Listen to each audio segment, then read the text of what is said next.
Assalamu alaikum ji. Today we are going to do our last lectures on IFRS 15.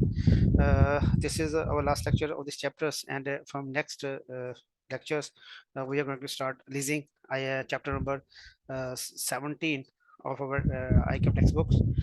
तो इंशाल्लाह इसको आज दो मेकर्स रह गए थे जिसके आखिरी, तो वो दो मेकर्स जो है वो हमने जो है आज करने, सिर्फ लंबा लेक्चर नहीं है, हार्डली 20-25 मिनट्स लगेंगे और इन दो क्वेश्चन को हम जो है वो सॉल्व करते हैं। चलो जी, हम इसको स्टार्ट करते हैं, अपना टाइम जाएगी बगैर। शेयरिंग करना अपनी।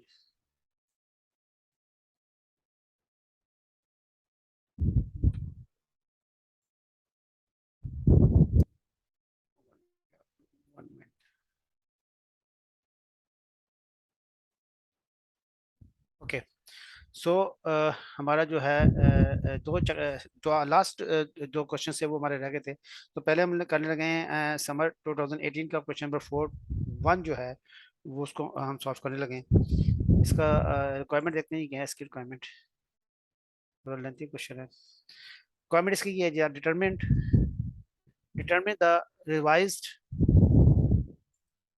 चैट रूम क्या है। आवाज नहीं आ रही मेरी आवाज नहीं आ रही। आपका आपका माइक ही नहीं आ रहा उसमें। आप जरा अपना माइक चेक करेंगे। आपका मैंने अभी देखा था, आपका माइक नजर नहीं आ रहा था। ये आपका माइक नहीं आ रहा, आपके सिर्फ कैमरा आता है। आपके उसमें कुछ प्रॉब्लम है। आप डिस्कनेक्ट करके रिज्वाइन करें तो ये ठीक हो जाएगा। मेरी तरफ से प्रॉब्लम नहीं है। वीडियो में आवाज है, ये आपके माइक में प्रॉब्लम है। 1 minute, let me chat. There is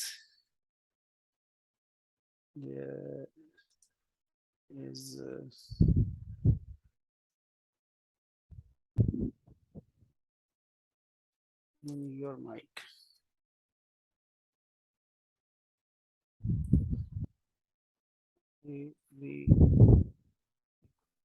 अब रिकनेक्ट करें, आपको आवाज नहीं आ रही मेरी।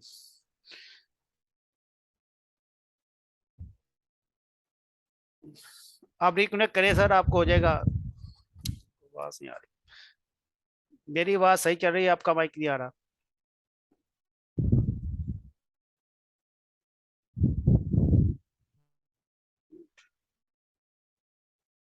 ओके, हम लोग स्टार्ट करते हैं जी।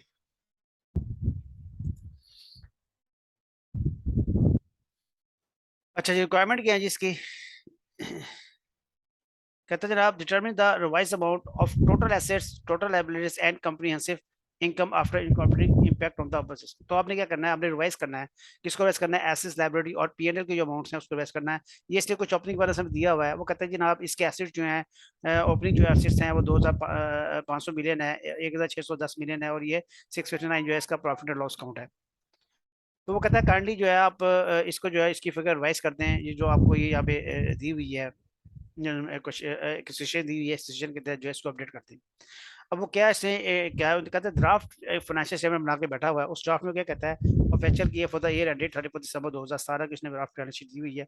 उसमें उसने उसके 3 एक्सट्रैक्ट दिए हुए, एसेट्स, लायबिलिटी और प्रॉफिट एंड लॉस अकाउंट का नेट प्रॉफिट दिया हुआ है। During process of finalisation the following matters have been noted. क्या मैटर नोट हुआ है जनाब? वो कहता है जनाब,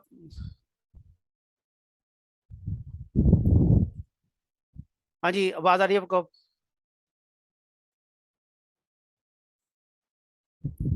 जी सर, हमेशा आपकी आवाज। अब आपका माइक आ रहा है, आपको मेरी आवाज आ रही है? आप बोले जरा। जी सर, आ रही है सर, आ रही है। आ वो रही है सर। आपका पहले कुछ प्रॉब्लम था मेरे ख्याल से ना। चलो जरा अपना मेरे अपना। ख्याल से हाँ ठीक है, अपना वीडियो ऑफ कर दें जरा आप। वीडियो ब्लॉक कर दें। मैं लेक्चर स्टार्ट कर दिया मैंने। चलें जी, मैं दोबारा स्टार्ट कर रहा हूँ जी। तो कुछ नए बंदे ज्वाइन किए हैं अभी, मैं स्टार्ट से ले रहा हूँ क्वेश्चन। क्वेश्चन हमारे दो रह गए थे, सिर्फ 20 से 25 मिनट का लेक्चर है, ज़्यादा लंबा लेक्चर नहीं है। मैं थोड़ा फारिग बैठा था, मैंने इसको खत्म कर दें, फिर लीजिंग जो है स्टार्ट करते हैं नेक्स्ट वीक से। अच्छा, इसमें पहला जो सेकंड क्लास क्वेश्चन है हमारा, जो मैंने ऑलरेडी शेयर किए मैं आपको, उसमें ये समर 2018 का क्वेश्चन नंबर 4 है। इसकी रिक्वायरमेंट क्या है? वो कहते हैं जी आप रीड्राफ्ट कर दें हमें। हमारी एक बैलेंस शीट फाइनेंशियल बने हुए हमारे, उस फाइनेंशियल में एसेट्स, लायबिलिटी और नेट प्रॉफिट जो दिया हुआ है, ये आपको दिया हुआ है। एसेट्स, लायबिलिटी, नेट प्रॉफिट, ठीक है, ये 3 चीजें दी हुई इसने। वो कहता है इसकी जब फिगर वाइज कर दे, हमारी एक जो सिचुएशन जो है वो क्रिएट हो गई है। वो क्या क्रिएट है? कहता है during the process of financial the following matters have been noted. HL signed a contract with one of its customer RL, उसने RL से एक कॉन्ट्रैक्ट साइन किया है, under term and the contract HR is required. Term क्या है उसकी? Term ये है जनाब, produce series of 5 television advertisement. तो वो क्या करेगा, एक पहली इसकी जो फॉर्म ऑफ एप्लीकेशन क्या है वो ये है, ये मैं कहता हूँ इसको PO1 है इसका। उसमें क्या है, वो कहता है 5 टेलीविजन एडवर्टाइजमेंट, 5 टेलीविजन एड जो है वो बनाएगा। Each completed advertisement has to be approved by an independent agency of minimum 3 star rating. वो कहता है इसको हम इंडिपेंडेंट एक एजेंसी के लेके जाएंगे, उसको वीडियो चेक कराएंगे, वो कहेगा ओके है और 3 स्टार इसको दे देगा। After approval, copy of the advertisement would be provided to RL who can use it for other campaign। वो कहता है ये अप्रूवल के बाद वो इसकी कॉपी जो है RL अपने कस्टमर को दे देगा और कस्टमर जो है वो इसको जितने मर्जी जाए, जहां मर्जी चाहे चलाए इसको। HL has no enforceable rights to payment against any under production development advertisement. कहता है अगर आपकी अंडर डेवलपमेंट है, जब आप इसको बना रहे हैं तब आप किसी पेमेंट के इंटाइटलमेंट नहीं है। आप इंटाइटलमेंट कब होगे, जब आप ये ऐड बना के उसको हैंड ओवर कर देंगे। इट मींस क्या है, ये जो आपकी जो है वो पॉइंट इन टाइम है, इसको आप कहेंगे ये पॉइंट इन टाइम की जो है वो इस पर रेवेन्यू बुक होगा, क्योंकि अंडर प्रोडक्शन जब होगा तब आपका कोई राइट्स नहीं है कि आप उससे पैसे मांगे, राइट। उसके बाद कहता जी arrange air time of 120 minutes of broadcasting. ये ब्रॉडकास्टिंग वो करेगा। अब ये ब्रॉडकास्टिंग जो है इसका PO2 है, ये परफॉर्मेंस ऑब्लिगेशन 2 है इसकी। Of each advertisement the primary responsibility of the broadcasting these advertisement lines with HL। ठीक है जी, उसने कहा जी हम इसको 120 मिनट्स का जो है वो ओवर टाइम ब्रॉडकास्टिंग भी इसकी करेंगे, इस सार की ये हमारी दूसरी परफॉर्मेंस ऑब्लिगेशन बनेगी। HL entitled to 60 million. देखिए जी 60 मिलियन उसको मिलेंगे टोटल। उसने कहा टोटल 60 मिलियन मिलेंगे of the above contract and bonus for 2 million. उसमें बोनस भी मिलेगा उसको। उसने कहा मुझे बोनस भी मिलेगा 2 million for each advertisement of 5 star. अगर मुझे 5 स्टार मिलते हैं, अभी अपने ऊपर बात क्या की थी, हमें 3 स्टार की रेटिंग थी हमारी, लेकिन उसने कहा अगर आपको रेटिंग 5 स्टार की हो जाएगी तो 2 मिलियन आपको बोनस भी मिलेगा। टोटल प्राइस कितनी है कॉन्ट्रैक्ट की? 80 मिलियन। 80 मिलियन में क्या क्या चीजें हैं? 2 चीजें हैं। एक चीज क्या है, एक टेलीविजन की मैंने ऐड बना के देना है, दूसरा हम उसको एयर टाइम लेके देना है। दोनों परफॉर्मेंस ऑब्लिगेशन के हमें 80 मिलियन देगा, पहली बात। दूसरी बात, उसने कहा कि अगर आपका 5 स्टार लग गया, अगर 5 स्टार लग गया, 5 स्टार कहाँ लग रहा है? पहली PO पे लग रहा है। पहली PO पे हमने कहा 3 स्टार लगेगा तो पेमेंट करेंगे, लेकिन अगर 5 स्टार लग गया तो हम 2 मिलियन ज्यादा पे करेंगे। यहाँ तक इतना क्वेश्चन है, ठीक है जी। यहाँ तक हमें ये समझ आई। दोबारा रिपीट कर रहा हूँ कि हमें उसने ये बताया कि सर आप हमें 2 काम मिले हैं। एक हमें मिला है कि हमने आपको ऐड बना के देना है। अब वो जो ऐड बना के देना है, उस ऐड का जब ड्यूरिंग प्रोसेस होगा, जब उसको बना रहा होगा, उस दरमियान में मुझे कोई पेमेंट ड्यू नहीं होगी। मुझे पेमेंट तभी मिलेगी जब मैं ऐड कंप्लीट बना के आपको हैंड ओवर कर दूंगा। इसका मतलब क्या हुआ कि ये हैंड ओवर पे आपका रेवेन्यू बुक होगा और ये point in time revenue book होगा। उसके बाद जो 120 मिनट्स की जो मैं ब्रॉडकास्टिंग करूंगा ईच एडवर्टाइजमेंट, तो ईच एडवर्टाइजमेंट का मतलब क्या है कि आपको 120 का एयर टाइम देना है हर एक को, यानी कि 5 आपके एड्स हैं तो 5 ही जो है आपने एयर टाइम देने हैं। The primary responsibility of the broadcasting जो है वो हमारा जो है वो HR पे आएगी। हम ही पे डिपेंड करता है कि हमने उसकी ब्रॉडकास्टिंग करनी है। उसके बाद का जो प्राइस होगी, आप उसको 80 मिलियन प्राइस देंगे, और अगर आप उसका 5 स्टार लग गया एडवर्टाइजमेंट का तो आपको उस पर 2 मिलियन एक्स्ट्रा मिलेगा। यहाँ तक अभी क्वेश्चन इतनी बात हुई है। आगे चलते हैं। आगे कहता है HR consider all advertisement equal. वो कहता है तमाम इक्वल जो एडवर्टाइजमेंट है वो इक्वल यूनिट है, यानी कि सबकी प्राइस सेम है। अगर मैंने 80 मिलियन का है तो इसका मतलब क्या है, मुझे हर का 20-20 मिलियन मिलने वाला है। इक्वल का मतलब ये है। The expected cost of broadcasting each advertisement and it's holding is 5 million and 20। वो कहता है कॉस्ट दी हुई है, क्या है? ये कॉस्ट ऑफ सेल है। उसने कहा जी कॉस्ट ऑफ सेल जो है उसकी कॉस्ट ऑफ सेल जो मेरी हो रही है, मैंने कहा मेरी जब ब्रॉडकास्टिंग में करूंगा उसको मुझे 5 मिलियन का खर्चा आएगा, और जो मैं एडवर्टाइजमेंट करूंगा उसको 5 मिलियन का आएगा, और जो मैं ब्रॉडकास्टिंग करूंगा उसमें 9 मिलियन का खर्चा आने वाला है। ठीक है जी, मुझे मेरी कॉस्ट से पता चल गई। अब HL एक्सपेक्टेड टू अर्न, उसने प्रॉफिट दिया। उसने कहा प्रॉफिट कितना होगा? 30% में प्रॉफिट चार्ज करता हूँ एडवर्टाइजमेंट पे, और 20% चार्ज करता हूँ मैं ब्रॉडकास्टिंग पे। इसका मतलब क्या हुआ कि मेरी मुझे कॉस्ट पता है, मुझे प्रॉफिट पता है, मैं सेल वैल्यू प्राइस निकाल सकता हूँ। ठीक है ना जी। सेल प्राइस कैसे निकलती है? सेल प्राइस निकलती है sale price is equal to cost of sale plus profit margin. तो यहाँ पे मैं जो है वो सेल प्राइस निकाल सकता हूँ अपने कॉस्ट पे प्रॉफिट ऐड करके। वो भी हम देखते हैं कैसे निकलेगा। कहता है जनाब, उसके बाद कहता है similar other services historically advertisement produce HL have received the minimum 3 stars and but 5 stars are received occasionally. वो कहता है वो मिनिमम उसको 3 स्टार ही मिलते हैं, 5 स्टार कभी कभी होता है, ये मिल जाते हैं उसको, 5 स्टार पे उसको बोनस देना है। ठीक हो गया जी, यहाँ तक हमने क्वेश्चन पढ़ लिया। यहाँ तक हमें जो इन्फॉर्मेशन मिली है, हमें इन्फॉर्मेशन ये मिली है कि सर उसकी उसकी उसका उसका उसकी कॉस्ट कितनी लगती है दोनों पे, उसका उसका उस दोनों पे प्रॉफिट कितना होता है, और उन्होंने इंडिविजुअली जब आप दोनों चीजें देंगे तो आपको एक प्राइस क्या मिलेगी। यहाँ तक इतना जिक्र हुआ है। अब कहता है 31 दिसंबर को क्या हुआ, production 3 advertisement has been completed, 2 of them have been received 5 star. उन्होंने कहा 3 कंप्लीट हो गए जिससे 2 को 5 स्टार मिल गया। अब जिसको 2 5 स्टार मिला है उसको 2 बोनस देंगे हम, ठीक है, बाकी एक पे बोनस नहीं मिलेगा। where one has 3 star rating, H has expected that the at least one of the remaining advertisement would 5 star. तो रिमेनिंग जो होगी उससे हमारा भी कोई लिंक नहीं है, क्योंकि रिमेनिंग जो है उस वक्त जब कंप्लीट होगी तभी हम उसको देखेंगे। तो अभी इस क्वेश्चन के लेवल तक हमारा लिंक किससे है, 3 से है, जिसमें से 2 जो है वो हमारे 5 स्टार पे है, एक 3 स्टार पे है। तो हमने कहा प्रोडक्शन जो है, एक जो है नॉर्मल है, 2 बोनस की है, टोटल 3 की प्रोडक्शन हो चुकी है हमारी इसमें, एड्स में, एड में, ए मीन एडवर्टाइजमेंट। कहता है broadcasting of the first 2 advertisement have been completed and 70% time third. वो कहता है कि 2 तो पूरी हैं, एक जो है वो 70% कंप्लीट है, तो 2.7 जो है हमारा वो ब्रॉडकास्टिंग कंप्लीट हो चुका है। Booking have been made for the broadcasting remaining time for third advertisement and entire time of fourth instalment. वो कहता है बुकिंग हो चुकी है इसकी। इसका मतलब क्या हुआ कि ये जो है ये ओवर द टाइम है, इसका जो रेवेन्यू बुक होगा वो ओवर द टाइम होगा। Detail of the actual cost दी हुई है on this project as flows. अब यहाँ कॉस्ट उसने दी हुई हमें। अब हुआ क्या कि यहाँ पे जब देखें तो यहाँ पे मैंने कहा कि ये 3 तो कंप्लीट हो चुके हैं, तो इसकी कॉस्ट तो पीएनओ को चार्ज होनी है। जो चौथा है वो भी कंप्लीट नहीं हुआ, उसकी कॉस्ट चार्ज नहीं होनी, राइट। यहाँ पे जो है, यहाँ पे 2 कंप्लीट हो चुके हैं, ये कॉस्ट तो ऑलरेडी चार्ज होगी पीएनएल को। लेकिन जो तीसरा है उसका हमने कहा इसका जो है वो 70% जो है वो बन चुका है, 30% अभी नहीं बना, तो इसका 30% जो है अभी कॉस्ट है इसकी, अभी जो है वो हमें पोस्टपोन करनी है, आगे लेके जानी है, ठीक है। तो वो कितना होगा 2.6%, 2.6। इसमें से क्या हुआ 3.1 जो है ये भी अभी मेरा अभी लगेगा, और 9.0 भी मेरा लगेगा। तो टोटल कॉस्ट जो ये कॉस्ट जो है ना, ये मैं पीएनएल को चार्ज नहीं करूंगा। मैं किसको चार्ज करूंगा, ये मैं कॉन्ट्रैक्ट एसेट को चार्ज करूंगा। अभी जब पीरियड को तब चार्ज करूंगा, कॉस्ट ऑफ सेल को कब चार्ज करूंगा, जब मैं इसका रेवेन्यू लेके आऊंगा। अभी इसका रेवेन्यू नहीं आ रहा, ठीक है। तो ये कॉस्ट जो होगी इसको भी मैं अभी अपना एसेट बनाऊंगा, ये 14.7 बनता है। उसके बाद वो कहता है all the above cost have been paid, वो कहता है पेड हो चुकी है, and charge to PNL. PNL को चार्ज होगी, कोई मसला नहीं है। जो ये हो चुकी है इसको पीएनएल में रहने दो, उसको वापस लाने की जरूरत नहीं है, क्योंकि ये ऑलरेडी जो है हमारा इसका रेवेन्यू हम बुक करने वाले हैं। अभी ये काम हो कंप्लीट हो चुका है, इसका रेवेन्यू बुक हो जाएगा, ये कॉस्ट है पीएनएल पर ही रहने दो। वो कॉस्ट है जो अभी अभी काम नहीं हुआ हमारा, ठीक है, वो कॉस्ट जो हमें अभी एसेट्स में लेके जानी है।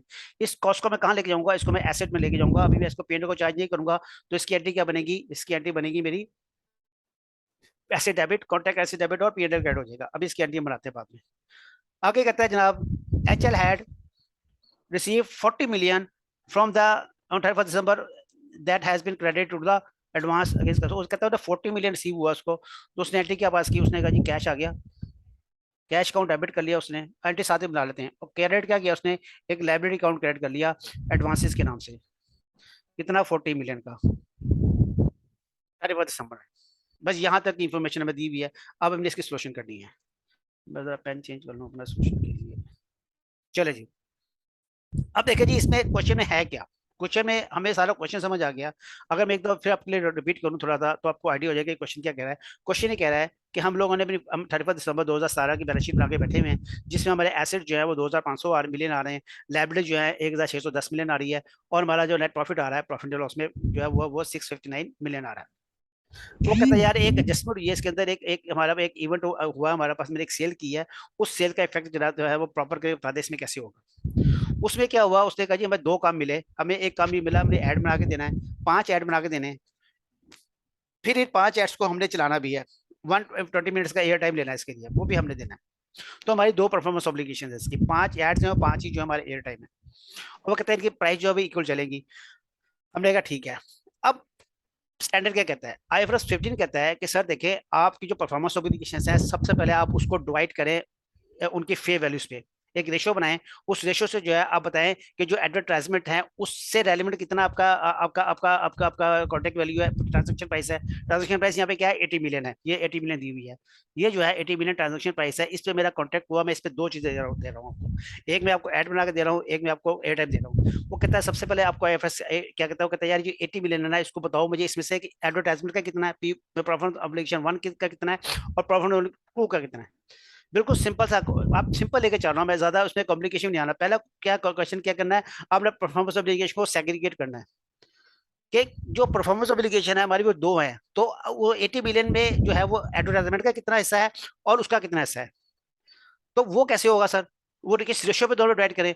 तो वो स्टैंडर्ड आपको कहता है कि आप देखें इनकी जो है स्टैंड अलोन सेलिंग प्राइसेस जो हैं इनकी, जो आपकी दो ऑब्लिगेशन है उसकी रेशियो बना के इसको आप डिवाइड कर लें।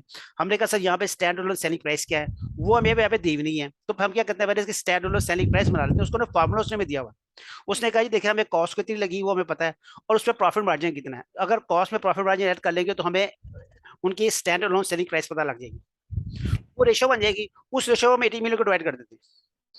पहला स्टेप तो हमारा जो पूरा हो जाएगा, पता लग जाएगा कि यार ये 80 मिलियन ट्रांजेक्शन प्राइस है, उसको एलोकेट कर दे हम, एलोकेशन जो है वो परफॉर्मेंस ऑब्लिगेशन पे करते हैं, ठीक है।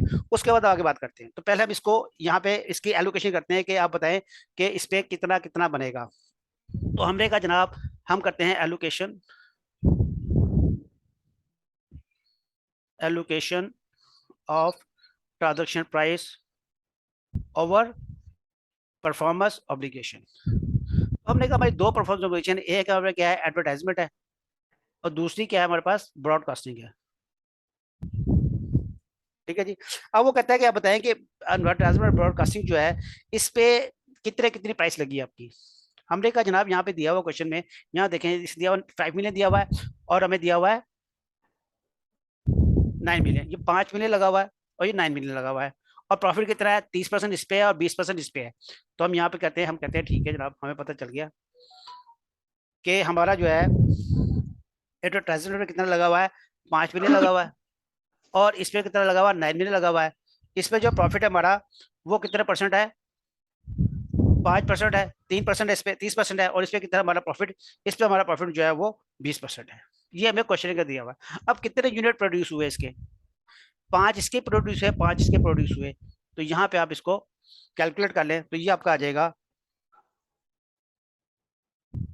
32 मिलियन और इसका आ जाएगा आपका 54 मिलियन। तो ये इसकी सेपरेट जो है स्टैंड अलोन सेलिंग प्राइस आ गई, ठीक है जी। इसको टोटल कर ले आप, तो इसका टोटल आपका आ जाएगा 86.50 मिलियन। अब क्या करेंगे आप, 80 मिलियन को इस पे डिवाइड कर दें आप, तो आप कह सकते हैं कि आपकी ट्रांजेक्शन प्राइस जो एलोकेट होगी तो इसको कितनी होगी, यहीं पे कर लूँ मैं, यहाँ पे इजी हो जाएगा जरा, इसको मैं जरूर दूंगा, इसको बल्कि अलग ही कर लेते हैं।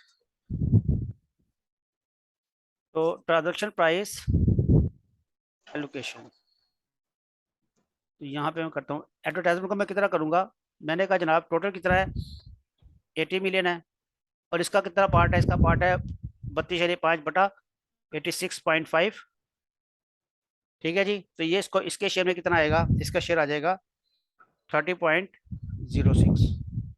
और इसी तरह ब्रॉडकास्टिंग का अगर मैं करूंगा तो 80 टोटल है, उसको मैं कहूँगा 54/86.5, तो इसका शेयर आ जाएगा आपका 49.94 और टोटल आपका 80 मिलियन पूरा हो जाएगा, ठीक है जी। बिल्कुल सिंपल, अभी तक कोई ऐसी कॉम्प्लिकेशन नहीं है।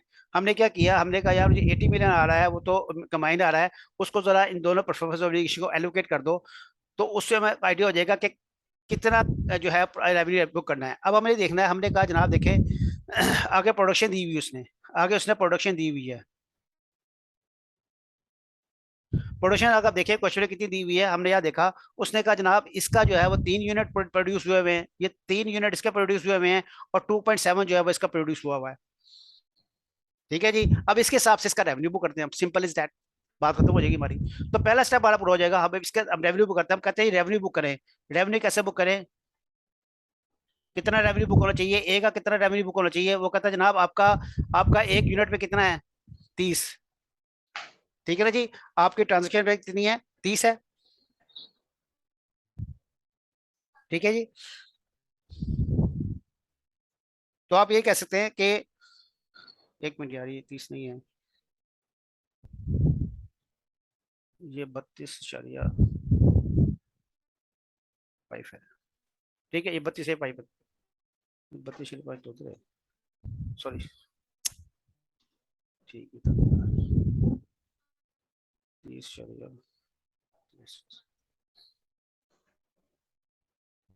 सेल प्राइस, ठीक है जी। अब इसका रेवेन्यू बुक करने जा रहे हैं, ओके, ठीक है। अब इसका देखना रेवेन्यू कैसे बुक होगा। ए का हमने कहा कि ए की जो प्राइस है वो कितनी है, 30 पर या 62 है, ठीक है जी। ये वाली इसकी प्राइस 06,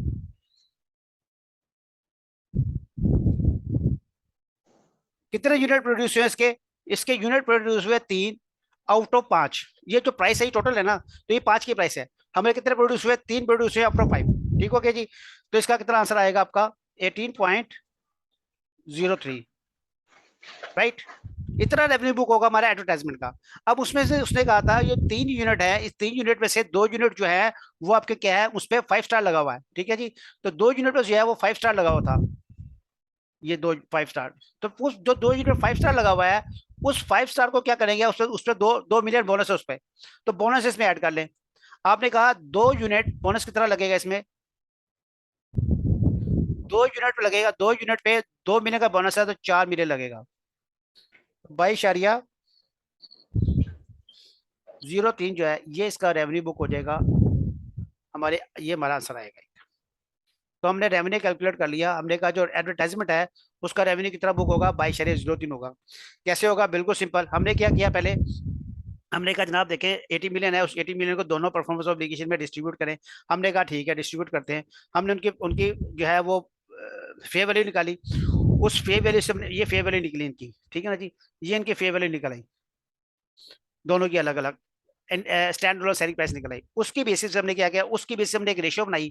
उस रेशियो बना के हमने क्या किया, हमने इनकी स्टैंड अलोन सेलिंग प्राइस निकाली। अब ये जो प्राइस है, इस प्राइस का मतलब क्या है कि जो 5 एडवर्टाइजमेंट मैं करूंगा उसमें मुझे 30.06 मिलियन मिलने वाला है 5 का। अब मैंने कितनी कंप्लीट की, मैंने 3 कंप्लीट की, तो मैं 3 का निकाल लेता हूँ, ठीक हो गया जी। उसके बाद उसने कहा 2 आपकी अगर 5 स्टार हो जाएंगी तो 5 स्टार में 2 मिलियन एक्स्ट्रा बोनस मिलता है। तो मैंने कहा 2, इन 3 में से 2 मेरे 5 स्टार है, तो उसमें 2 पे ये जो है 2 मिलियन मिला, 4 मिलियन ये बन गया। और मैंने कहा जरा मेरा रेवेन्यू बुक हो जाएगा, एडवर्टाइजमेंट का कितना बुक हो जाएगा, 22.03 बुक हो जाएगा। इसी तरह मैं ब्रॉडकास्टिंग का रेवेन्यू बुक कर लेता हूँ। मैंने कहा ब्रॉडकास्टिंग का रेवेन्यू बुक करता हूँ। ब्रॉडकास्टिंग में कितना है मेरा 49.59, ठीक है ये फिगर आ रही मेरी। ब्रॉडकास्टिंग की टोटल वैल्यू है, ये टोटल वैल्यू 5 ब्रॉडकास्टिंग की है, ठीक है जी। 5 ब्रॉडकास्टिंग की फिगर 49 है, तो 2.7 की कितनी बनेगी, मेरा 2.7 कंप्लीट हुआ है। तो मैंने कहा 49.94 इंटू मेरी प्रोडक्शन कितनी है 2.7 आउट ऑफ 5, ठीक है जी। तो ये मेरा बन जाएगा 26.97, ये मेरा रेवेन्यू बुक होगा,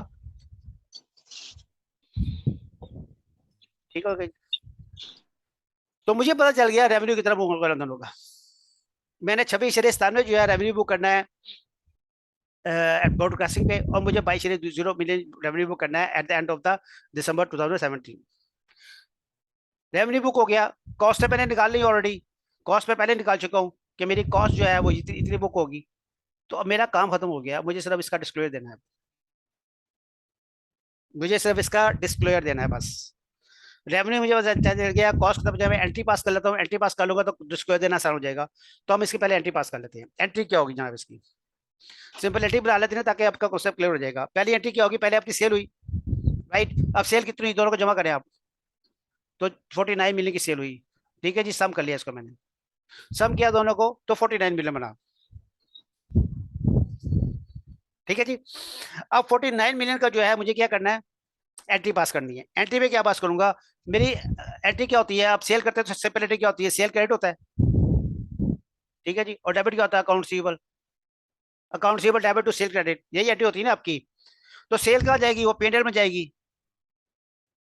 और अकाउंट रिसीवेबल कहाँ जाएगा, एसेट में जाएगा, ठीक है जी। तो सेल कितनी हुई 49 की, और अकाउंट रिसीवेबल कितना 49 का।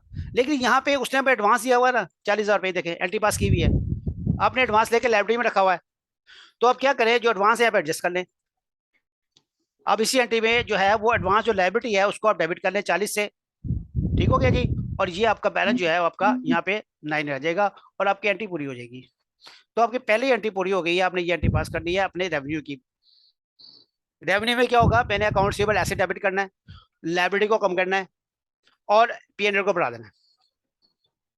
ठीक है जी। अब ये एंट्री जो है हम क्वेश्चन में इनकॉर्पोरेट कर लेते हैं अपने। क्या एंट्री है, एसेट इंक्रीज करना है, लायबिलिटी इंक्रीज करनी है और प्रॉफिट को इंक्रीज करना है। ठीक है जी। तो यहाँ पे हम इसके ऊपर ही मैं सोल्यूशन कर देता हूँ। मैंने कहा जी एसेट को जो है इंक्रीज करना है, लायबिलिटी को डिक्रीज करना है और प्रॉफिट को इंक्रीज करना है। मैंने एंट्री में डाल दी।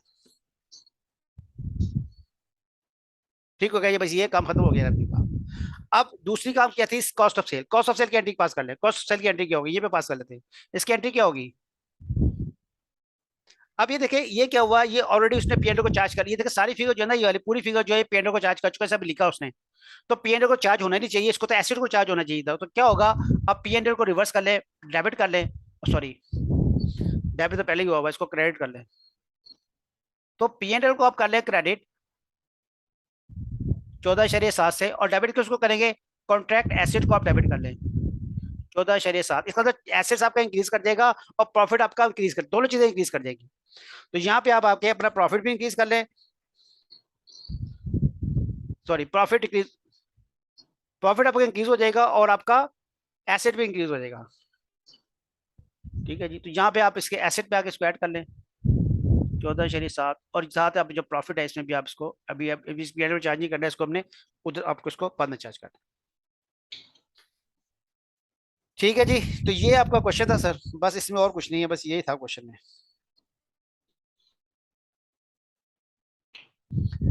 बस ये जनाब, ये आपने इतनी सा काम करना है। आपने आपने प्रॉफिट निकालना है, रेवेन्यू निकालना है, रेवेन्यू का इफेक्ट डाल देना है, और आपने उसकी जो एक्सपेंस है उसकी एंट्री बनानी है और उसका इफेक्ट डाल देना है।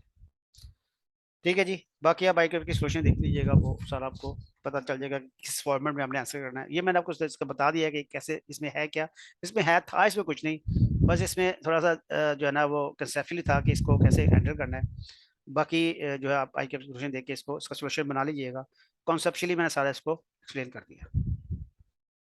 चलें जी, अब हम बात करते हैं अगले अगले क्वेश्चन की। ये आखिरी क्वेश्चन है बस, इसके बाद ये लेक्चर खत्म हो जाएगा आज का।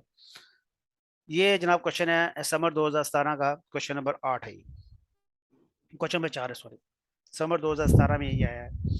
इसकी रिक्वायरमेंट क्या है, कहता है प्रिपेयर द एक्सट्रैक्ट, यहाँ पे भी एक्सट्रैक्ट मांग रहा है आपसे। वो कहता है एक्सट्रैक्ट दे दें of the financial statement position and comprehensive income. Comprehensive income की जो बात करता है ना, तो इसका मतलब क्या होता है, पीएनएल प्लस ओसीआर दोनों की बात कर रहा है, इसलिए वर्ड कॉम्प्रिहेंसिव इनकम इस्तेमाल करता है। आयुष्मान जो है वो थोड़ा सा अमेंड हुआ है, वो पहले पीएनएल प्रॉफिट लॉस स्टेटमेंट होती थी, अब उसको कॉम्प्रिहेंसिव इनकम कहते हैं ये लोग। इसके अंदर मतलब क्या होता है, पीएनएल प्लस ओसीआर। इससे हमने कंफ्यूज नहीं होना है कि ये क्या चीज़ है, ये पीएनएल ही है। अच्छा जी, क्वेश्चन पढ़ते हैं, क्या कह रहा है क्वेश्चन। क्वेश्चन कहता है जनाब, इसमें आपने क्या करना है, आपने एक्सट्रैक्ट देने हैं उसको, relevant extract from the statement. उसमें 2 साल के हैं, एक 2015 का देना है और एक 2016 का देना है। अभी इधर दो चीजें ध्यान में रखिएगा, आपने 2015 2016 दोनों का इफेक्ट देना है इसमें। क्वेश्चन क्या है जी, कहता है on 31 December 2014 the builders B and D announce a project of building sell a five star building on a price of land acquired in cost of. उन्हें एक लैंड एक्वायर हुई थी, कब एक्वायर की उसने, दिसंबर 2015 में। एक उसके पास लैंड पड़ी थी 5 मिलियन की। ठीक है जी। उस लैंड पर उसने बिल्डिंग बनाते हैं, 5-स्टार स्टोरी बिल्डिंग बनाते हैं और उसको सेल करेंगे। In the last of December 2014 में क्या हुआ, दिसंबर 2014 का एंड आ गया। अभी तक उसके पास एंड तक उसका सिर्फ बिल्डिंग है, अभी उसने डिसीजन लिया मैंने कुछ करना है इस पे। B and approved from GH with the offer of acquire the entire building. GH also that the B&D also continue to provide maintenance services for 5 years of hand of the building. उन्होंने कहा जी आप मुझे building बना के दे दें। एक contract होगा उसका दिसंबर 2014 के एंड पे, 14 खत्म हो रहा है। कॉन्ट्रैक्ट क्या हुआ कि आप मुझे बिल्डिंग बना के दें, और जब बिल्डिंग बन जाएगी तो आप मुझ इसकी 5 साल तक की आप सर्विस आपने करनी है। तो पहले आपने बिल्डिंग पूरी करनी है, उस बिल्डिंग के बाद आपकी 5 साल की सर्विसेज जो है वो भी आपने मेंटेनेंस सर्विस इसको देनी है। The agreement was sign on 1 January. अब एग्रीमेंट कब साइन हुआ, ये डेट इंपॉर्टेंट है, 1 जनवरी 2005 को एग्रीमेंट साइन हुआ। As per the agreement the entire contract price is 2,75,000 million. वो कहता है जो टोटल प्राइस है कॉन्ट्रैक्ट की वो 275 मिलियन है। इसके अंदर दोनों चीजें शामिल हैं। इसके अंदर आप 2 परफॉर्मेंस ऑब्लिगेशन है, एक आपने बिल्डिंग बना के देनी है, दूसरा आपने 5 साल तक उसकी जो है वो मेंटेनेंस करनी है, वो 250 मिलियन में शामिल है। तो हमें क्या करना होगा, हमें इसको दोनों पे डिस्ट्रीब्यूट करना पड़ेगा कि इसका कितना पार्ट जो है वो बिल्डिंग देने पे होगा, क्योंकि बिल्डिंग जो होगा वो पॉइंट इन टाइम होगा। जब बिल्डिंग कंप्लीट हो जाएगी, हैंड ओवर होगी, तो हम बिल्डिंग से जो कॉन्ट्रैक्ट ट्रांसफर प्राइस है उसको रेवेन्यू बनाएंगे। तो हमें क्या करना है, हमें इस ट्रांजेक्शन प्राइस को दोनों में डिस्ट्रीब्यूट करना है कि बिल्डिंग में कितना है और आपका मेंटेनेंस सर्विस में कितना है। मेंटेनेंस सर्विस जो है वो ओवर द टाइम होगी, तो हर साल जो है जितना पोर्शन होगा उतना हम रेवेन्यू बुक करेंगे।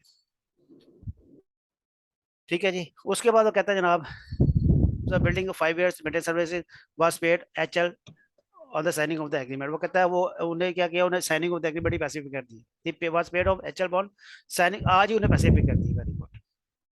According to the term of the agreement, the construction work was to be completed within 18 month. Control building was transferred on me। वो कहता है 18 महीने में बिल्डिंग पूरी हो जाएगी आपकी। वो पीरियड कौन सा है, वो कहता है 1 जनवरी 2015 को शुरू करेंगे और यहाँ पे जो है इसको बिल्डिंग को हम हैंड ओवर कर देंगे। तो ये जो है हमारी ये कंस्ट्रक्शन पीरियड जो है हमारा बिल्डिंग का है। ठीक है जी। वो कहता है इवनली जो कॉस्टेज जो है वो थ्रू आउट द पीरियड जो है जो है वो इवनली लगती है। अगर आप पूरी कॉस्ट लेंगे उसको 18 में डिवाइड करेंगे तो 1 महीने की कॉस्ट निकलेगी। इसका मतलब ये कॉस्ट उसने क्या लगाई जी, उसने कहा ये कॉस्ट लगी हुई आपकी 18 महीने में। तो अगर मैं इसका टोटल करूं तो इसका टोटल हो जाएगा 118.60। तो इतनी कॉस्ट जो मेरी लग चुकी है 18 महीनों में। ड्यूरिंग द पीरियड जुलाई 2016 से 2017। अब ये कौन सा पीरियड है, जुलाई से लेके दिसंबर तक, यानी कि 6 मंथ की बात कर रहा है। 6 मंथ की बात कर रहा है। जुलाई से लेके दिसंबर तक 6 महीने में क्या हुआ, बी एंड ए। देखिए जी यहाँ पे अगर आप देखें यहाँ पे बिल्डिंग कंप्लीट हो गई है जून 2000, तो जो 1 जुलाई 2017 से क्या होगा, यहाँ से क्या होगा, इसका मेंटेनेंस सर्विस शुरू हो जाएगी। क्योंकि मेंटेनेंस सर्विस ने कहा था जैसी बिल्डिंग खत्म होगी उससे अगले 5 साल जो है मेंटेनेंस करेंगे। तो अब 31 दिसंबर जब 30 जून को बिल्डिंग खत्म हो गई तो हमारी बिल्डिंग का पूरा रेवेन्यू बुक हो जाएगा। और ये पॉइंट टाइम है तो जून 2016 को पूरा रेवेन्यू बुक होगा। 2015 में कोई रेवेन्यू बुक होने वाला नहीं है। ठीक है। तो 2016 को जब बिल्डिंग टेक ओवर होगी तो बिल्डिंग से रेलिवेंट जितनी भी आपकी 2,75,000 रुपये आपकी कॉस्ट थी, इस कॉस्ट के अंदर जितना भी आपका पोर्शन था बिल्डिंग वाला वो 100% जाके जो है जून 2030 को जो है जून 2016 को जो है मैं पूरा पूरा रेवेन्यू बुक कर दूंगा बिल्डिंग का। उसके बाद देखो मैंने कहा ओवर द टाइम हो रहा है, जो मेंटेनेंस सर्विस है वो साथ ही स्टार्ट हो जाएगी। तो 31 दिसंबर को मेरा साल खत्म होगा, उस साल को मैं 6 महीने की जो है मैं वो रेवेन्यू बुक करूंगा मेंटेनेंस सर्विस से, क्योंकि ये ओवर द टाइम है। और वो कितना हुआ है, उसने कहा जनाब इस पीरियड में क्या हुआ है, बीएनडी अंकट 3 मिलियन, उसने 3 मिलियन उसकी कॉस्ट इंकट की है। Over the period maintenance services 6 महीने में उसकी कॉस्ट कितनी हुई है, 3 मिलियन हुई है। BND expected that rate of expenditure continue the in the future also. वो कहता है फ्यूचर में भी यही होगा, हर 6 महीने में आपके आपके 3 मिलियन खर्च होने वाला है। तो साल में आपका जो है वो 6 मिलियन खर्च होने वाला है। बीएनडी इनकर boarding cost 9 million 9% and total earn profit 30%। वो कहता है 30% प्रॉफिट लेता है। वो कहता है जब आपका ये 30 मिलियन है ना, 3 मिलियन, इस पर 30% मैं प्रॉफिट लेता हूँ, तो इसका मतलब क्या हुआ 3 इंटू 1.4, तो आपका 3.9 जो है ये आपका रेवेन्यू बनेगा, ये आपकी सेल प्राइस बनेगी। कॉस्ट प्लस प्रॉफिट आपकी क्या बन जाएगी, सेल प्राइस बन जाएगी 3.9 मिलियन फॉर 6 मंथ है ये। उससे बॉर्डिंग कॉस्ट आपकी है वो 9% बनती है, इसका भी इफेक्ट आने वाला है। चलिए क्वेश्चन खत्म हो गया, एकदम क्वेश्चन को रिपीट कर लेते हैं फिर इसकी क्वेश्चन शुरू करते हैं। क्वेश्चन उसने ये कहा, सिंपल सा क्वेश्चन है, कोई लंबा चारा क्वेश्चन नहीं है। उसने कहा जी आप मुझे एक्सट्रैक्ट बता दें, रिक्वायरमेंट क्या है कि बैलेंस शीट में आप बता दें क्या क्या आएगा और पी&एल में बता दें क्या क्या आने वाला है।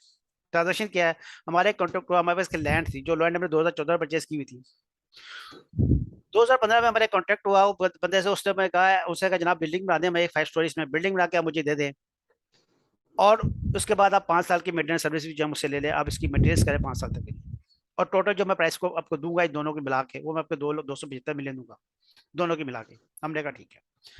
अब उसने आगे इन्फॉर्मेशन ये दी, उसने कहा जनाब बिल्डिंग जो है वो 18 महीने कंप्लीट हो गई और 18 महीने हमारी कॉस्ट कितनी लगी, 118.6 मिलियन हमारी पूरी कॉस्ट लगी इसमें। ये 18 महीने की कॉस्ट है, उसने कहा इवनली है। इसका मतलब क्या हुआ, अगर मुझे 1 महीने की कैलकुलेट करनी होगी तो मैं उसके 18 पर डिवाइड करूंगा, 1 महीने की निकलेगी। तो सिंपल कैलकुलेशन है, कोई कम्युनिकेशन नहीं। उसके बाद देखा ये हमें पता लग गया कि हमारे जो जो बिल्डिंग है उसकी कॉस्ट कितनी है।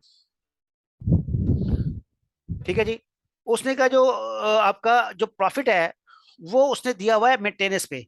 मेंटेनेंस पे जो आप 30% प्रॉफिट लेते हो, आपने बिल्डिंग पे कितने परसेंट प्रॉफिट लेते हो उसने नहीं बताया हुआ। तो मैं बिल्डिंग की फेयर वैल्यू नहीं निकाल सकता, हाँ मैं मेंटेनेंस की फेयर वैल्यू निकाल सकता हूँ। मेंटेनेंस के सेल प्राइस निकाल सकता हूँ। मैं कहता हूँ मेंटेनेंस की सेल प्राइस क्या है, मेंटेनेंस की सेल प्राइस क्या है, 3 मिलियन कॉस्ट है, 30% प्रॉफिट है, दोनों को इसका 1.3% ऐड किया तो 3.9 मिलियन 6 महीने का निकल आएगा। तो मेंटेनेंस का जो है वो 3.19 मिलियन जो है मैं निकालता हूँ, उसको साल का बनाता हूँ, इसका साल का कितना होगा। इसको अगर 3.9 को जरब दे दो 10 से, ठीक है ना, ये 6 महीने का ना, 5 साल का कॉन्ट्रैक्ट है तो 10 हो गया, डबल हो गया। तो ये आपका जो होगा 39 जो है, इसका मैं कह सकता हूँ इसकी इसकी सेल वैल्यू है पूरे कॉन्ट्रैक्ट की। 5 साल का जो कॉन्ट्रैक्ट होगा, इस 5 साल के कॉन्ट्रैक्ट की सेल वैल्यू कितनी है, ये 39 आपकी जो है वो मिलियन है। ठीक हो गया जी। अब मैं ये कह सकता हूँ कि जो 274.5 मिलियन है, इसमें से अगर 39 निकाल दूं मैं, तो बाकी क्या बचेगा, बाकी बचेगा 236। ये क्या हो जाएगा 236, ये मेरा प्राइस हो जाएगा, मेरी जो ट्रांजेक्शन प्राइस है, ये मेरी performance obligation towards building allocate हो जाएगी। तो एलोकेशन मैंने कर ली अपनी कॉस्ट की, मैंने कहा जो ट्रांजेक्शन प्राइस थी उसकी एलोकेशन क्या है, उसका 236 मिलियन जो है वो एलोकेट कर दिया बिल्डिंग को, और जो 39 मिलियन था वो मैंने एलोकेट कर दिया मेंटेनेंस सर्विसेज को। उसमें क्या हुआ, मैंने इसको रेजिडुअल अप्रोच लगाया है। रेजिडुअल अप्रोच क्या होती है कि अगर आपको दो का पता है तो दो उनको माइनस कर दो, तीसरे का निकल आता है, तो मैंने वो अप्रोच लगा दी यहाँ पे। मुझे ज्यादा मैंने मेहनत करनी पड़ी, मुझे पता है यार एक का तो पता है कि इसके अंदर दो ही चीजें हैं, एक ही मुझे पता है तो दूसरे बाकी जो बैलेंस है दूसरे पे डाल दो। तो मुझे पता चल गया कि जो ट्रांजेक्शन प्राइस है उसको मैंने एलोकेट कर दिया परफॉर्मेंस ऑब्लिगेशन पे। तो रेवेन्यू वाला कॉन्सेप्ट जो था वो तो खत्म हो गया मेरा। अब आता हूँ कॉस्ट पे। कॉस्ट जो है उसने मुझे बताई हुई है, उसने कहा देखिए 3 मिलियन जो कॉस्ट है वो 6 महीने की है, राइट, मेंटेनेंस की, और जो उसकी कॉस्ट है वो 118, ये मुझे दी हुई सारी 118 जो है ये 18 महीने की कॉस्ट है। ठीक है जी। तो यहाँ पे मुझे जो है वो कॉस्टिंग भी पता चल गई, थोड़ा कॉस्टिंग कितनी है। अब इसमें क्या होगा, अब मैं इसका पहले पी एंड एल इसका बनाते हैं ताकि पी एंड एल जो है इजी है। यहाँ पे बना देता हूँ पी एंड एल फॉर 2016, क्योंकि 2016 में सारा कुछ हो रहा है, 2015 में तो कोई प्रॉफिट आप एलोकेट करने वाले नहीं है, जितनी भी कॉस्ट लगेंगी सारी कॉन्ट्रैक्ट कॉस्ट पे चली जाएगी, राइट। तो पी एंड एल जो है वो जो है वो उसमें फिगर नहीं आएगी, इसमें फिगर कब जाएंगी, 2016 में फिगर जाएंगी, जब आप उसको पॉइंटेड टाइम पे करेंगे बिल्डिंग को, और 6 महीने का आपने क्या करना है, 6 महीने का आपने मेंटेनेंस को जो पी एंड एल में डालनी है। चला जी, अब हम देखते हैं पहले क्या हुआ जी। 50 मिलियन क्या था आपका कॉस्ट ऑफ सेल में जाएगा, ये बिल्डिंग बिल्डिंग सारी आपकी कॉस्ट ऑफ सेल में चलेगी। ठीक हो गया जी। उसके बाद आपने क्या किया, उसके बाद आपने कहा जनाब ये 236, 236, ये आपका पूरा रेवेन्यू बन जाएगा, क्योंकि बिल्डिंग आपने हैंड ओवर कर दी है जून 2016 में। तो पूरा का पूरा जितने भी इसके ट्रांजेक्शन पैसे सारी सारी आपका आपका आपका रेवेन्यू बन जाएगा। उसके बाद आप जब नीचे आए, कॉस्टें लगी आपकी 118, तो 118.6 जो है आपकी जो कॉस्टें लगी है वो सारी की सारी आपकी कॉस्ट ऑफ सेल में चली जाएगी, पेमेंट में चली जाएंगी। उसके बाद मेंटेनेंस कॉस्ट का 3 मिलियन आपका लगा, क्योंकि 6 महीने का पीरियड आएगा। 6 महीने में आपकी कॉस्ट कितनी लगी, 31 आपका क्लोजिंग किया 31 दिसंबर 2016 है, तो 6 महीने की मेंटेनेंस कॉस्ट लगेगी आपकी। तो अब जो है 3 मिलियन जो है आपका एक्सपेंस में चला जाएगा। उसके बाद आपने कहा जो रेवेन्यू मेरा रेवेन्यू कितना है मेंटेनेंस पे, 3.9 मिलियन है, तो अब 3.9 मिलियन जो है आपका रेवेन्यू चला जाएगा पीएनएल में। और उसके बाद फाइनली क्या करेंगे, आप ही देखना है यहाँ पे कि आपका इंटरेस्ट एलिमेंट यहाँ पे आ रहा है, यहाँ पे उसने कहा है इंक्रीमेंटल बोरिंग कॉस्ट। अब आपने ये पैसे जो है एडवांस पे लिए हुए, ठीक है ना जी, सारे एडवांस पे पेमेंट करके गया हो आपको 2,75,000 की। तो अब वो कहता है ये जो आपने 2,75,000 लिया है इसको एज ए लोन ट्रीट करें ना आप, इसको फाइनेंशियल इंस्ट्रूमेंट में लेके जाए, इस पे लोन इंटरेस्ट पे करें आप। तो इस पे इंटरेस्ट कैलकुलेट कर लेते हैं। तो इस पे जो इंटरेस्ट आएगा, अब इस पे इंटरेस्ट क्या आएगा, वो 2015 का भी आएगा और 2016 का भी आएगा। ठीक है जी। तो इसका अलग अलग 2015 का और 2016 का इंटरेस्ट इस पे कैलकुलेट करते हैं। तो 2015 का इंटरेस्ट कितना आएगा, आपने कहा जनाब 275 मिलियन है, जरब कितने परसेंट है, 9% है। ठीक है जी। तो वो कहता है 24.75 जो है आपका वो इंटरेस्ट एक्सपेंस होना चाहिए एज पर IFRS 9। और 2016 में क्या होगा, वो कहता है 2016 में एक तो आपकी ये फिगर होगी, दूसरा जो आपका पिछले साल का इंटरेस्ट है वो भी इसमें ऐड हुआ हुआ है, इसको आप लेके इसका 9% ले, तो वो आएगा आपका। और इसको आप देखें, ये आपने कितने महीने यूज किया, आपने इसको पूरे साल यूज नहीं हुआ, ये आपका 6 महीने यूज हुआ है, तो इसको 1/2 करना पड़ेगा आपको। तो ये आपका जो है दो दो आपके इंटरेस्ट एलिमेंट निकलेंगे, ये दो आपके एक्सपेंस निकलेंगे। तो यहाँ पे जो है इसको एक्सपेंस को जो है यहाँ से आप 13.49 जो है माइनस कर दें।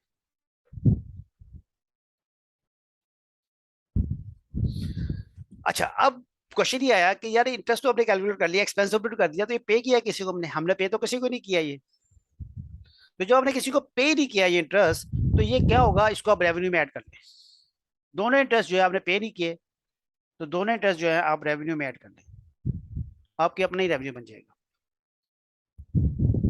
ठीक है जी, पेमेंट तो नहीं हो रही ना इसकी, तो आप क्या करेंगे, आप इंटरेस्ट को डेबिट करें और जो अपने रेवेन्यू में जो इसको आप पीएनएल में क्रेडिट जाके जो है अदर इनकम इसको ऐड कर लें, तो यहाँ पे यहाँ से ऐड हो जाएगा और टोटल जो आपका प्रॉफिट निकल आएगा वो निकल आएगा 93.05। तो ये आपका ये फिगर जो है आपकी जाके हिट करेगी प्रॉफिट एंड लॉस अकाउंट। ठीक है जी, तो इसमें सिर्फ यही था, एक इंटरेस्ट वाला जो एलिमेंट था वो आपको एक शो करना है कि आपको एक्सपेंस शो करना है और फिर आपको उसको जाके इसमें इनकम ऐड करते हैं।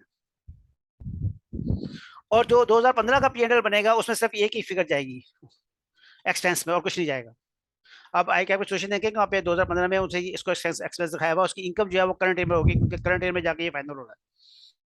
तो 2015 का जो आपका पीएनएल बनेगा कंपैरेटिव, उसके अंदर इसे कहीं पे कोई फिगर नहीं आएगी, सिर्फ ये 24 यानी 25 तो जो इंटरेस्ट एक्सपेंस है ये आपका उसने एक्सपेंस में दिखाया हुआ, नथिंग एल्स।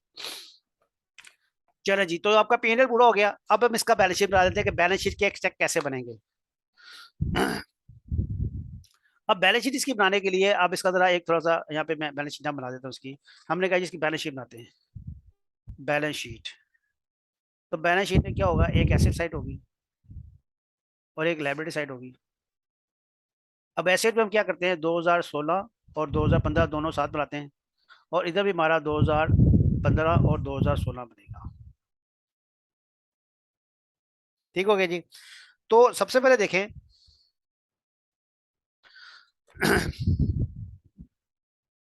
क्वेश्चन में जाकर देखें जी।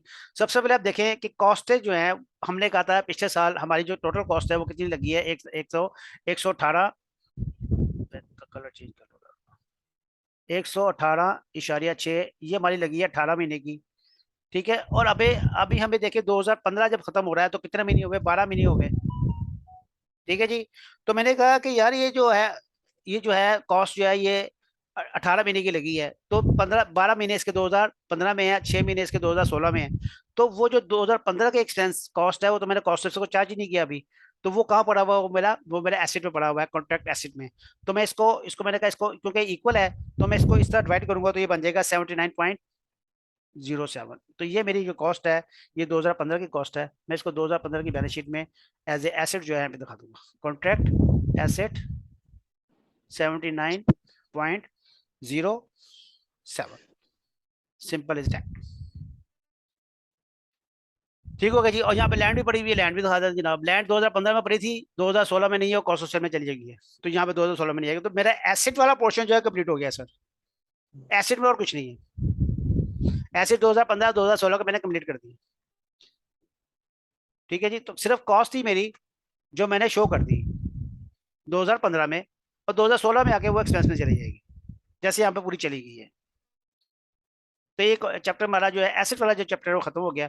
अब हम लायबिलिटी वाले चैप्टर की बात करते हैं कि लायबिलिटी में क्या है।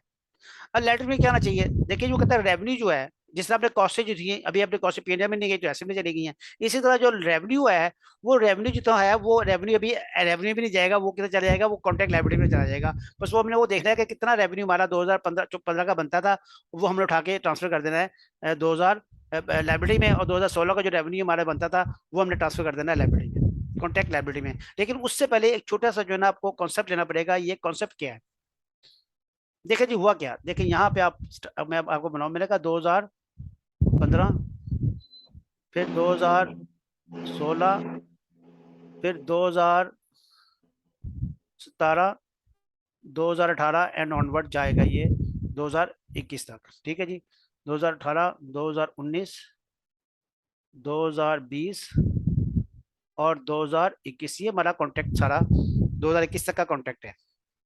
अब तो इसको और से थोड़ा समझिएगा कि इसके अंदर बिल्डिंग का पोर्शन कितना है। इसके अंदर बिल्डिंग का पोर्शन, जो बिल्डिंग कंप्लीट हो गई है, मैंने कहा कि बिल्डिंग जो है यहाँ तक हाफ आएगी, 30/6 तक आएगी बिल्डिंग, तो ये पोर्शन जो है बिल्डिंग का है।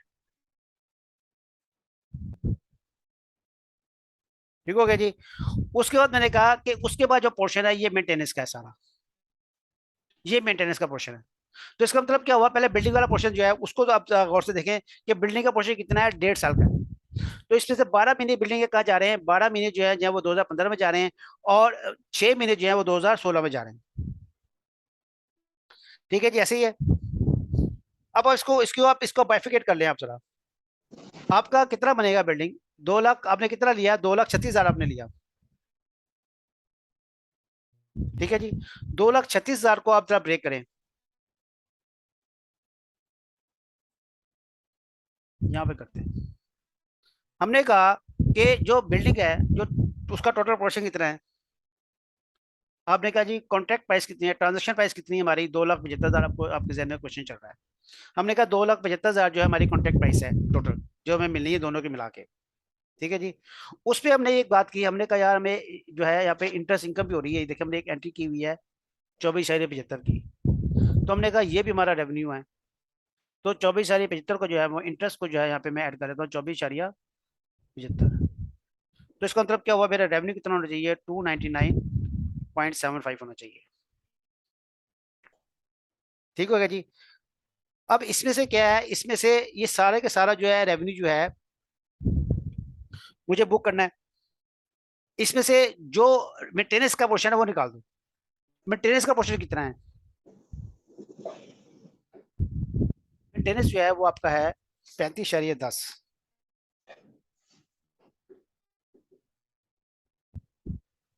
बाकी आपका बचेगा 264,65। ये कैसे आएगा? देखिए मेंटेनेंस कितनी है आपकी, 2016 तक है ना आपका, 2016 तक आपका पोर्शन है। तो 2016 में आपने निकाला, आपने कहा 2016 में मेरे कितने साल है मेरे पास, देखो ये देखें 2016 में मेंटेनेंस का एक पोर्शन आ रहा है, 1 पोर्शन आ रहा है, बाकी 9 पोर्शन जो है बाहर है। 2016 से आगे कितने? 9 है, ठीक है ना जी। तो 9 पोर्शन मैं इसमें से निकाल रहा हूँ। 9, मैंने कहा 9 मल्टीप्लाई बाय 3.9, ये मेरी लाइबिलिटी, ये मेरी लाइबिलिटी नहीं है, बाकी मेरा ड्यू हो चुका है सारा। तो मैंने देखा कि मैंने कहा इसमें से 2,75,000 जो है मेरा टोटल रेवेन्यू बनता है, उसमें मेरी इंटरेस्ट इनकम आएगा 2015 की, उसमें से ये जो पोर्शन है 35, ये 9 जो 9 इंस्टॉलमेंट्स है मेरी मेंटेनेंस कॉस्ट की, वो तो आगे अगले 2017 से शुरू होने वाली है, तो वो इसमें से निकाल दो। तो इसका मतलब क्या होगा, इतना जो है रेवेन्यू मुझे आना चाहिए था,